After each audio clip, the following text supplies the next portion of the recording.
one for dreamers. I think Liz should start. That's how we should begin. Here's one for every time they jumped without a net. How many of you are familiar with the Accelerated Learning Program? A few of you are. So let me just tell you a little bit about it. What it tries to do is, again, take students who would test into a basic writing class and take a smaller group of them, 10 at LaGuardia. This is the number we work with. So we have 10 students who have tested as basic writers. They come to a composition, a Comp 1 course, with 12 other students who have tested into Comp 1, right? Either they passed basic writing themselves, or they just took the CAT and they have landed in first year composition. So they meet together at LaGuardia, it's 4 hours for composition. They are with those same students. They do the same assignments. In addition, they come for 3 extra hours with the same instructor, just those 10 students, to meet with the instructor and to get extra support.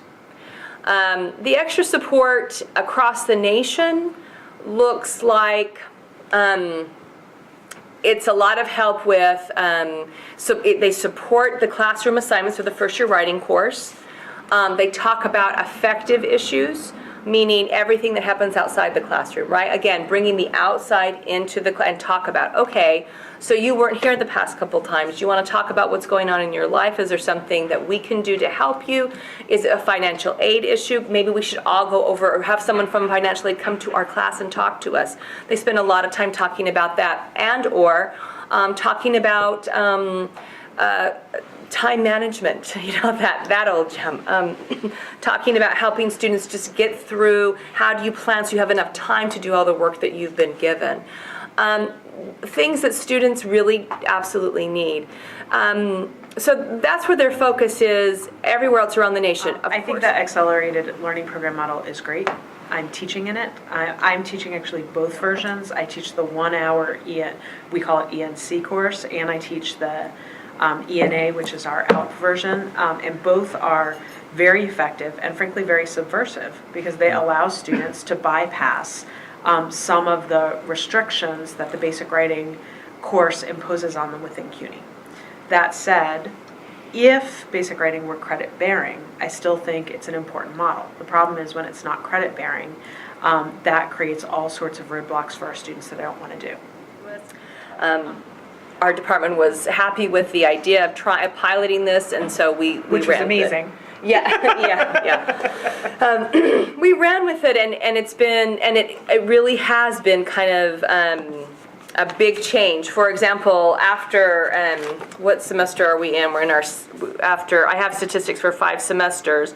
Again, at the CAT rate, the pass rate that we're getting is again about 25% higher than those who are taking our basic writing classes.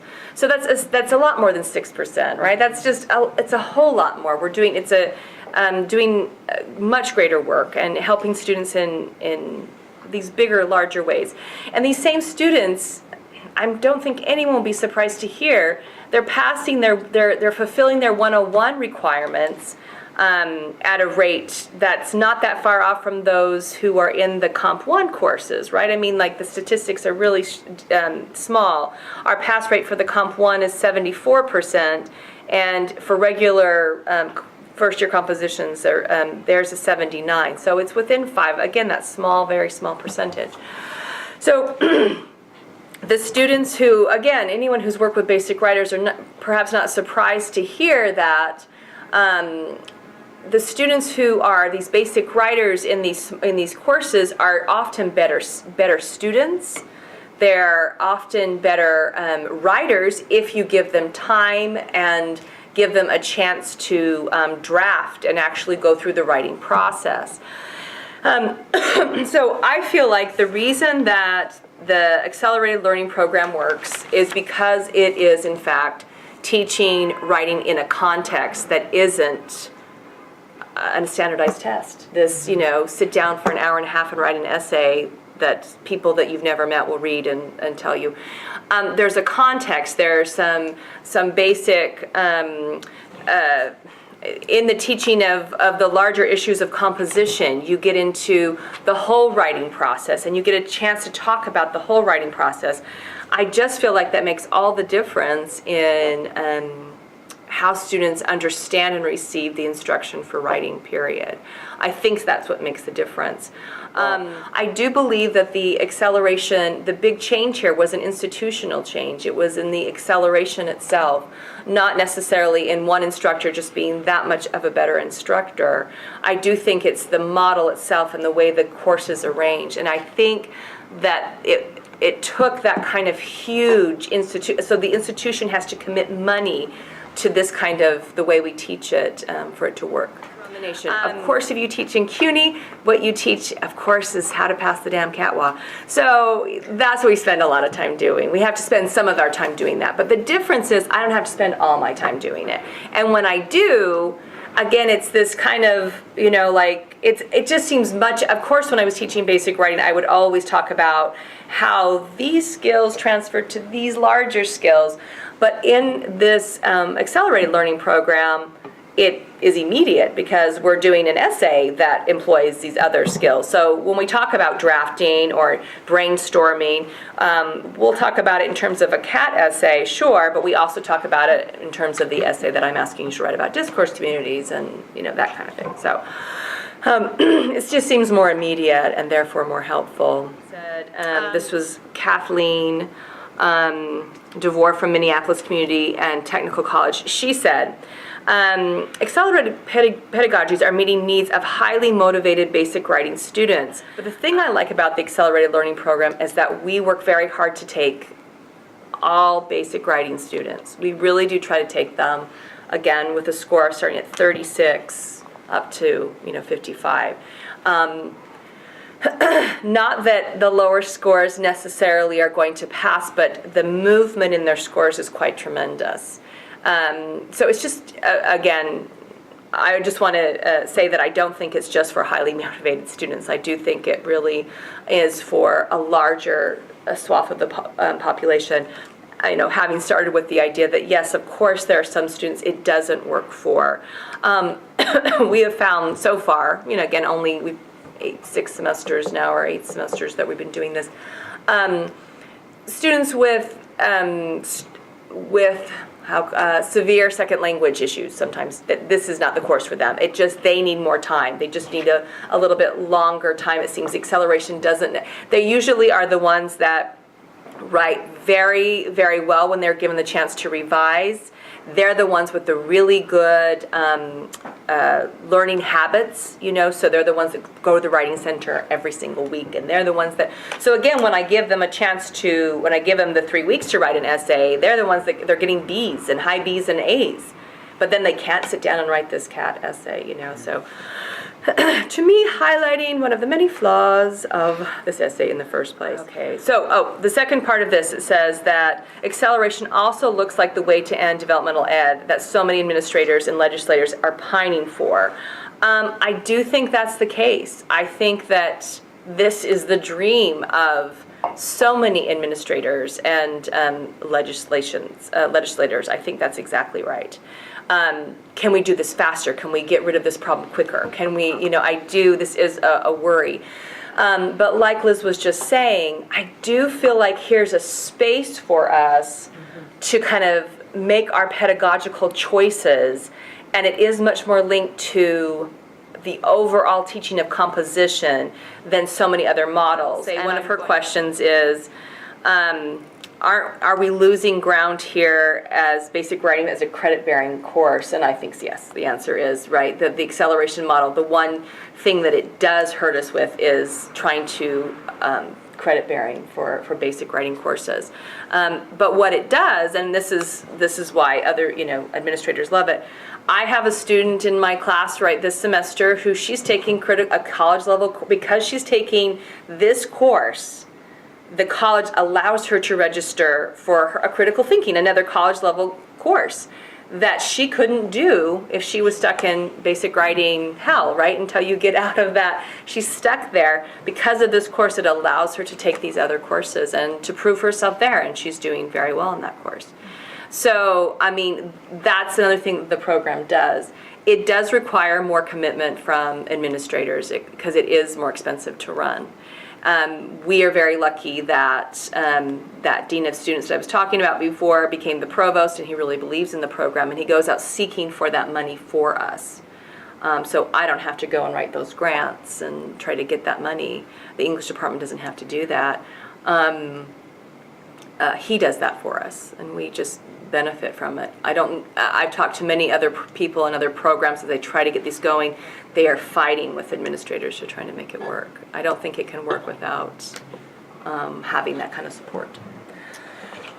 The second thing that I want to say is if any of you who are currently in your PhD programs have any room for an elective, I would strongly encourage you to take an economics course or a statistics course or something having to do with that stuff that's on that board there that we don't actually know how to do with. Because one of the questions, I find that continually, one of the things that we come up against are issues of policy and money. Issues of policy, money, policy, and money. It's always very easy to romanticize things in the past where you're not dealing with whatever the pressures are at the moment. But when I think back on my work at Binghamton, where I was really trained as a rec comp instructor, the program that I taught in for EOP worked with the students who were most at risk at Binghamton, who came in, who were not college ready at Binghamton, despite Binghamton's academic requirements. It was a different program. And they came in, and the students had a 6-week summer program that was learning communities, that was team taught. It was taught by all graduate students, graduate student instructor, and a graduate student tutor. So I started out as a tutor in the program, and then I became an instructor. So as a PhD student, I had another student who was either a beginning PhD student or an MA student who was the tutor for my class, and we taught classes of 12 basic writers in a learning community with a content level course, so introduction to sociology or whatever, taught by a graduate student who also had a tutor. And the 4 of us met every single solitary week with the coordinator of the EOP program to talk about every student in our course. And is it a surprise that those students did well? Is it a surprise that we got them through? Not just got them through, we got them through well. They also lived in the dorms. Oh, we did all of the tutoring in the dorms. We had mandatory tutoring every night in the dorms. You were not getting away. If you didn't show up for your tutoring, I went up to your room. And I was like, hi, it's time for tutoring and you're wasting my time. And you're here to learn, so let's go. And if they still wouldn't come, their RA would go get them, right? And there was no escape. And in the evenings and in the mornings and at breakfast, there would be programs about how to be successful in college, about financial aid, about time management, about dealing with family pressures. We would have whole weeks where we would talk about what does it mean that you're here and your family is at home and you're going to go home a different person. They're going to see you differently. And they're going to, what does that mean and how are you going to deal with that? By the way, here's all of last year's students and the students before that and the students before that who are here in the dorms with you as peer advisors who already know the answers to those questions because they were you 4 years ago or 3 years ago or 2 years ago, right? Then, when they were done with that 6-week program and they then started their freshman year at Binghamton, guess what? Weren't done. Then they came to me for their next level of basic writing and I saw them again, right? And again, they were in a learning community where for their first semester in college, I was their instructor and I had a tutor. And they were in a learning community with another graduate student, right? And we met during the semester every single solitary week to talk about every single solitary student, right? And they succeeded. Where's the money go? Our basic writers pay tuition, right? Their tuition is exactly the same as every other student's tuition within CUNY. And it's about how we make choices about where the budget goes and how that money says what we value. It's not that there's not money. It's that the money goes to different places, right? And it's that the money sends a message that they don't care. The problem is that myself and many of us in the humanities, frankly, are not prepared or sophisticated enough to make the kind of economic arguments that you need to be at the table to make. So if you can, in the future of basic writing, you should study economics so that you can do that work because it would be a really phenomenal contribution to the field. And it's something that somebody like Peter Adams, who started the ALP program, Peter is amazing at doing that. It's one of his many talents and something that I admire greatly. So So I think we should open up for conversation. Okay. Questions? So what do you got? Thoughts? We talked for a really long time.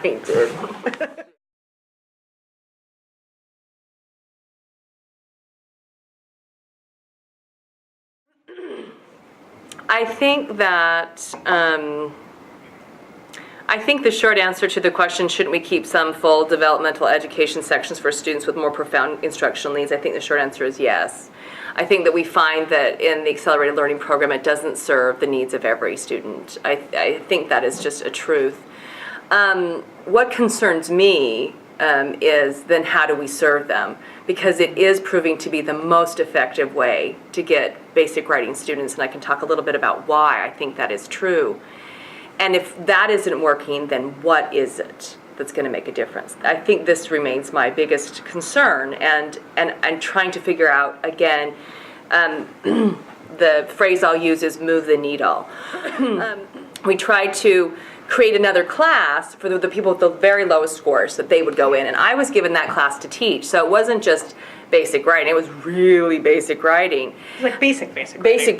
And basic square. And of course, what I loved about it was there was no CAT at the end. I mean ACT at the end. ACT. Sorry, I've lost it for a while. Those names, but I loved it because I just taught them how to write, and we just did free writing, and we did drafts and drafts and drafts, and we read things, and it was just the greatest thing ever because I didn't have a test to worry about at the end. It was so. We had this wonderful experience, but we found that students who took the 2 levels of remediation, so it was our 98 and 99, if they took the 98, their pass rate for the 99, the basic writing, was only 6% greater. It was higher, but 6%, any statistician is going to laugh at you with that number, right? I was stunned by how much work was being done by dedicated, hardworking people to get students past this ACT test, and they were failing at it continually. The students were continually, our pass rates were so low. They were just continually in the 40s and the 50s. Like we were just these, so people with PhDs and dedication and hard work and students who are desperate, and we could not get our pass rates up. We just couldn't do it. Here's one for misfits who broke the rules, who feared the boredom more than scorn or ridicule. You're scared to fly